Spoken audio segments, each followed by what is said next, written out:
Hello guys, welcome back to my channel Gautam Nanda vlogs. ఈరోజు video ఏంటంటే megastar Chiranjeevi గారి birthday celebrations 70వ బర్త్డే సెలబ్రేషన్స్ శిల్పకళ వేదికలో జరిగాయి. సో ఆ ఈవెంట్ ఎప్పుడు జరిగిందంటే 21వ తారీఖు జరిగింది. 22వ తారీఖు చిరంజీవి గారి బర్త్డే, అంటే ఒకరోజు ముందుగానే ప్రీ బర్త్డే సెలబ్రేషన్స్ జరిగాయి.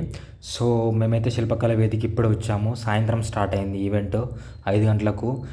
ఇట్లా లోపలికి ఎంట్రీ ఇవ్వగానే ఇక్కడ మెగాస్టార్ చిరంజీవి గారు నటించిన సినిమా పోస్టర్లన్నీ ఇలా బ్యానర్లో ఉన్నాయి. ఇక్కడైతే అన్ని సినిమా పోస్టర్లు లేవు, ఓన్లీ కొన్ని మాత్రమే ఉన్నాయి. సో అలా లోపలికి ఎంట్రీ ఇవ్వగానే ఇంకా ఈవెంట్ స్టార్ట్ కాలేదు. సో మీరు చూసుకున్నట్టయితే ఇదే అనమాట స్టేజు. అండ్ ఇక్కడ సీటింగ్ కూడా చాలా మంచి కంఫర్ట్ ఉంది.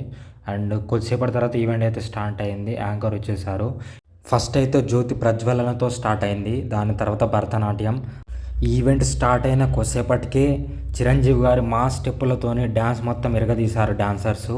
చిరంజీవి గారి మాస్ పాటలన్నీ, మెలోడీ పాటలన్నీ కలగలిపి ఫుల్ ఫైర్తో స్టేజ్ మొత్తం నింపేశారు. చిరంజీవి గారు నటించే కొత్త చిత్రం విశ్వంబర. అలాగే డైరెక్టర్ అనిల్ రావిపూడి గారితో సంక్రాంతికి ఒక సినిమా రాబోతుంది. అది మన వరశంకర్ ప్రసాద్ గారు దాని టైటిల్. అండ్ ఆ సినిమా తర్వాత సమ్మర్లో విశ్వంబర సినిమా రిలీజ్ ఉంటుంది. ఆ సినిమా గ్లిమ్స్ ఇక్కడ ప్లే చేశారు స్క్రీన్ మీద విశ్వంబర నుంచి. ఆ గ్లిమ్స్ మాత్రం చాలా బాగుంది. చిరంజీవి గారు 1978లో సినిమాల్లోకి ఎంట్రీ ఇచ్చారు. So 70s, 80s, 90s, 20s ఇలా చిరంజీవి గారు నటించిన సినిమాల్లోని పాటలన్నీ మెడ్లీ వేశారనమాట. సో 70s నుంచి 20s వరకు పర్ఫార్మెన్స్ మాత్రం ఇరగదీసేశారు. ప్రతి పాట అద్భుతం.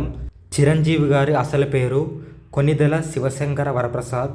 చిరంజీవి గారు పుట్టింది 1955లో ఆగస్టు 22వ తారీఖున ఆంధ్రప్రదేశ్లో జన్మించారు. 1978లో ప్రాణం ఖరీదు సినిమాతో సినీ రంగంలోకి ప్రవేశించి 1980లో ఖైదీ సినిమా ద్వారా స్టార్డమ్ సంపాదించారు.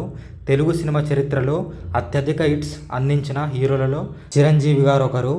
చిరంజీవి గారు పద్మభూషణ్తో పాటు అనేక జాతీయ, రాష్ట్ర స్థాయి పురస్కారాలు, అలాగే రీసెంట్గా పద్మవిభూషణ్ కూడా అందుకున్నారు. ఆయన స్థాపించిన చిరంజీవి చారిటబుల్ ట్రస్ట్ ద్వారా రక్తదానం, నేత్రదానం వంటి సేవా కార్యక్రమాలు కొనసాగుతున్నాయి. సో అదనమాట మెగాస్టార్ చిరంజీవి గారి గురించి. ఈవెంట్ అయితే అయిపోయింది. మళ్ళీ నెక్స్ట్ వీడియోలో కలుద్దాం. బాయ్.